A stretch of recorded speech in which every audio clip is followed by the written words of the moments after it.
لو انت بتجوع بالليل، ايوه انت بكلمك، انت اللي بتشوفني. الاحساس اللي بيجيلك فجأة ده من غير سبب واضح حتى لو اكلت كويس في اليوم. المشكلة ان اغلب الناس بتتعامل مع الاحساس ده بالغلط. كمل معايا للنهاية لان السبب الحقيقي مش زي ما انت فاكر خالص. يلا بينا. السبب الاولاني اكتر سبب شائع، انك طول اليوم ما اكلتش كفاية او اكلت اكل يشبع لحظيا بس ما بيدكش اللي جسمك محتاجه. يعني انت ممكن تاكل سكريات، نشويات سريعة من غير بروتين ولا الياف، وده كله جسمك بيستحمل ويكمل اليوم، لكن اول ما يهدى بالليل يطالب بحقه. والسبب التاني، في ناس بتجوع بالليل مش علشان محتاجة اكل، لكن علشان متعودة تتفرج على مسلسل، موبايل في ايديها وحاجة كده تتاجل تسالي جنبيها. المخ اتبرمج ان الليل اكل فبيطلبه تلقائي حتى لو جسمك مش محتاجه. ده اسمه جوع نفسي مش جوع حقيقي.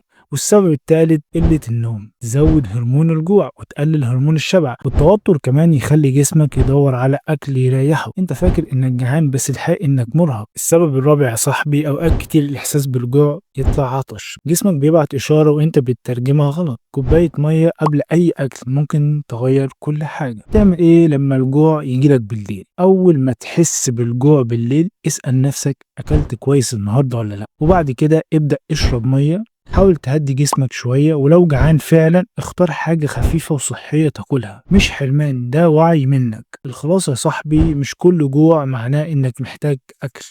احيانا جسمك محتاج تنظيم نوم او راحة. لو حسيت ان الفيديو ده فادك اعمل لايك علشان يوصل لغيرك، ولو حابب تفهم جسمك من غير تعقيد اشترك في القناة ويفورما. ما تنساش تصلي على النبي صلى الله عليه وسلم في الكومنتات. هنا بنفهم جسمنا مش بنحاربه.